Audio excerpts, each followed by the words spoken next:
बिस्मिल्लाहिर्रहमानिर्रहीम। अस्सलामुअलैकुम। तो बग़ैर बेक किए हुए सबसे आसान तरीके से स्टफ़ बन बनाने की रेसिपी मैं आज आपसे शेयर करने वाली हूँ। तो चलें स्टार्ट करते हैं। सबसे पहले एक अदद बोल के अंदर मैंने शामिल कर दिया 5 खाने के चम्मच भर के वार्म वाटर, फिर शामिल कर दिया 1 टीस्पून शुगर को और हाफ़ टी स्पून सॉल्ट को। ये तीनों चीज़ें चली गई। उसके बाद मैंने शामिल कर देना है इंस्टेंट चीज़। यहाँ पर मैंने ले लिया इंस्टेंट चीज़ का सैशे। ये ईज़िली आपको कहीं से भी मिल जाएगा, बहुत ही कम पैसों में आसानी के साथ मिल जाता है। ठीक है, एक अदद सैशे ले लिया है मैंने, लेकिन उसको मैंने 1 खाने का चम्मच भर के इस्तेमाल करना है। बाकी मैंने पूरा नहीं डालना है, सिर्फ 1 खाने का चम्मच भर के मैंने यहाँ पर शामिल कर दिया। ठीक है, अच्छे से आपने मिक्स कर देना है इसको। बस ये डन हो गया। उसके बाद मैंने झटपट से इसके अंदर शामिल कर देना है ऑल पर्पस फ्लावर यानी कि मैदा। तो मैंने यहाँ पर 1.5 कप मैदा ले लिया। इसमें अच्छी खासी क्वांटिटी में बन के तैयार हो जाएंगे। ठीक है, अच्छे से बस मैंने सिंपल सा इसको मिक्स किया, ये डन हो गया। उसके बाद मैंने हल्के हल्के करके इसके अंदर शामिल कर देना है नीम गर्म दूध। आप चाहें तो बगैर दूध के आप सिर्फ और सिर्फ पानी से ही इसका डो प्रिपेयर कर सकते हैं, लेकिन क्या होता है दूध से ना बहुत ही सॉफ्ट बन के तैयार होते हैं।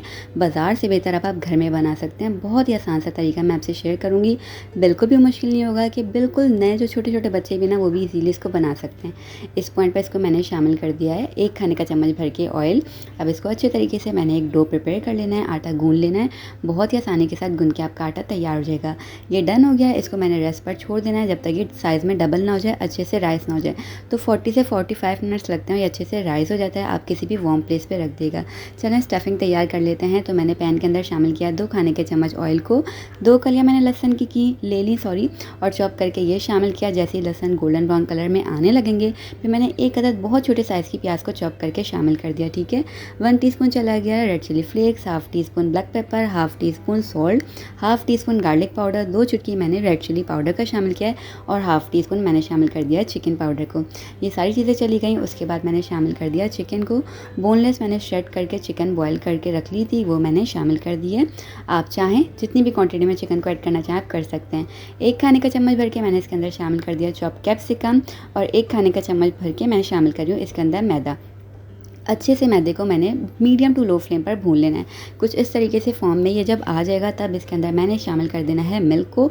मीडियम टू लो फ्लेम पर ही आपने पूरी स्टफिंग को तैयार करना है और दूध डालते वक्त तो आपने फ्लेम को लाजमी कम से कम रखना है। ठीक है, वरना क्या होगा एकदम से जो है ना ये बिल्कुल ड्राई हो जाएगा मिल्क और बिल्कुल ना एकदम अजीब सा बन जाएगा आपका जो है स्टफिंग है। ठीक है, तो आपने मीडियम टू लो फ्लेम पर इसको पकाना है। ये अच्छे तरीके से जब दूध को अब्जॉर्व कर लेगा इस तरीके से बहुत ही क्रीमी सी आपकी चिकन बंस के लिए स्टफिंग बन के हो जाएगी तैयार। बहुत ज़्यादा क्रीमी से ये बंस बन के तैयार होते हैं और बेकरी से बेहतर बन के तैयार होंगे इंशाल्लाह। बस ये यहाँ पर डन थी, इसको मैंने साइड में रख दिया। देखिए आटा यहाँ पे अच्छे तरीके से राइस हो गया था, साइज़ में डबल हो गया था। तो ये बिल्कुल यहाँ पर हो गया डन। अब आपने क्या करना है, वापस इसमें जितनी भी एयर आ जाएगी वो आपने निकाल लेनी है और उसी साइज़ में मैं इसको ले आऊँगी बिल्कुल गूंद कर। जितनी भी एक्स्ट्रा एयर आ जाएगी वो आपने निकाल देनी है, फिर वो उसी साइज़ में आ जाएगा वापस। तो यहाँ पर देखें डन हो गया। अब मैंने इसके ना छोटे छोटे साइज़ में पेड़े बना लेने हैं और फिर हमने बेलना शुरू करना है।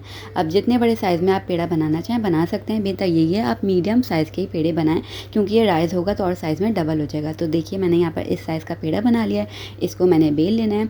कुछ भी डस्ट करने की ज़रूरत नहीं पड़ेगी, मैदा आटा वगैरह कुछ भी नहीं। ये ईजीली आपने इतना अच्छा प्रिपेयर किया हुआ होगा कि आपको मुश्किल पेश नहीं आएगी। तो ये साइज़ देख लीजिए, आपने इस शेप में इसको बेल लेना है। इसके बाद मैंने यहाँ पर रॉ मिल्क ले लिया है, ये शामिल कर देना है। आपने क्या करना है, एक अदद ब्रश की हेल्प से ना बिल्कुल एक साइड पर आपने इसको अप्लाई करना है और बहुत ही छोटे से पोर्शन पे जहाँ पर आप देख रहे हैं ना बस इतना सा एक साइड पे मैंने अप्लाई किया। उसके बाद यहाँ पर मैंने सेसमी सीड्स ले लिए हैं, वाइट वाले जो सफ़ेद तिल होते हैं वो आपने अच्छी खासी क्वान्टिटी में इस तरीके से ना फैला के इसको लगा देना है। बहुत ही अच्छे से बंस बन के तैयार होंगे और सेसमी सीड का फ्लेवर इसमें बहुत अच्छा आता है और कलर भी बंस का बहुत अच्छा आएगा। इसके बाद जो है ना जब ये हो जाएंगे ना तैयार तो इनका लुक बहुत ही फाइनल जो आएगा ना बिल्कुल बेकरी जैसा प्रोफेशनल लेवल के बंस बन के तैयार होंगे। थोड़ा सा आपने हाथों की मदद से इसको जो है ना फ्लैट कर देना है ताकि तिल हमारे निकले ना। तो अब आपने उठाना है और इसको पलट देना है। जिस साइड पे आपने तिल लगाए हुए ना उसको आपने पलटना है, वो पीछे के साइड पे जाएगा। ठीक है, थोड़ा सा मैं यहाँ पर मैदा डस्ट कर रही हूँ। उसके बाद आपने इस तरीके से पलटना है और जिस साइड पर आपने दूध और तिल लगाए हुए थे ना उसको अच्छे तरीके से मैदे से ना पोंछ लेना है। इससे क्या होगा, तिल बिल्कुल भी निकल के बाहर नहीं आएंगे। ठीक है, अगेन इसको थोड़ा सा आपने बेल लेना है रोलिंग पिन की हेल्प से। इससे क्या होगा, तिल बिल्कुल भी नहीं निकलेंगे। आप एक अदद नाइफ़ ले लिया मैंने, तो जिस साइड पे मैंने तिल लगाए हुए थे ना उस साइड पे देखें इस तरीके से मैं कट्स लगा रही हूँ, तो इससे बहुत ही खूबसूरत सा जो है ना बन का लुक आएगा। अब हमने जो स्टफिंग तैयार की हुई थी वो 1 खाने का चम्मच भर के इसके ऊपर लगा देनी है इस तरीके से। थोड़ा सा मैंने पानी ले लिया है, इसके जितने भी कॉर्नर्स हैं ना सब पर हमने पानी को अप्लाई करना है। इससे क्या होगा, जो स्टफिंग है बिल्कुल भी निकल के जो है ना बाहर नहीं आएगी, ठीक है। अच्छे से आपने अप्लाई किया, एक साइड को उठाया, दूसरे अपने इस तरीके से जो स्टफिंग थी उसको आपने प्रेस करके बिल्कुल अच्छे तरीके से लॉक कर देना है ताकि बिल्कुल भी बाहर ना निकले। अच्छा, किसी भी पॉइंट पे जाके आपको रेसिपी अच्छी लगे, समझ में आ रही हो, तो वीडियो को प्लीज़ लाइक कर दीजिएगा और चैनल की सपोर्ट के लिए चैनल को सब्सक्राइब भी कर दीजिएगा। देखिए इस तरीके से दोनों साइड से आपने उठा के ना पलटना है, क्योंकि पानी लगा दिया होगा तो ये अच्छे तरीके से लॉक हो जाएगा, बिल्कुल भी आपके स्टफिंग जो है बाहर निकल के नहीं आएगी। अच्छे से आपने प्रेस करना है लाजमी, ठीक है। देखें इस तरीके से बस उठाना है और नीचे की साइड पे लेकर आ जाना है जहाँ पे हमने कट्स लगाए हुए थे। अच्छा, कट्स ना आपने बिल्कुल एंड तक नहीं लेके जाना है, थोड़ा सा गैप पे आपने छोड़ देना है। देखें इस तरीके से बिल्कुल रोल की आपने शक्ल दे लेनी है, वो इजीली आपका जो है ना खुद ही शेप आ जाएगा। अब जो हमने जहाँ पे कट्स लगाए हुए थे उस पर भी पानी अप्लाई करना है और इस तरीके से इसको फोल्ड कर देना है। ये देखिए जी, ज़बरदस्त खूबसूरत से बन होगा तैयार। इसका डिज़ाइन बहुत ही खूबसूरत आएगा, फाइनल लुक देखिएगा इतना कोई ज़बरदस्त आएगा ना, आपका दिल खुश हो जाएगा। देखें इस तरीके से इसके दोनों साइड अच्छे से लॉक होने चाहिए, ठीक है।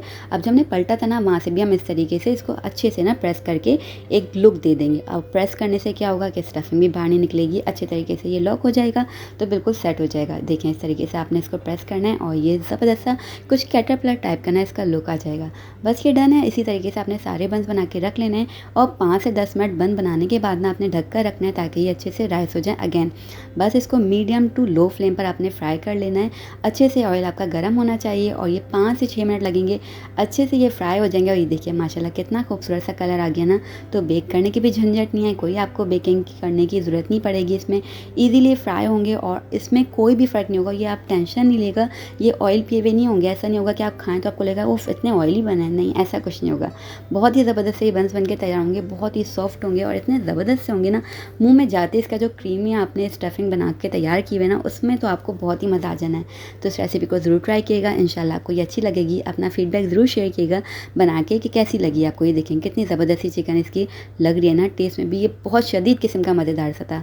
हम फिर मिलेंगे, अपना ख्याल रखिएगा, तब तक अल्लाह हाफ़िज़।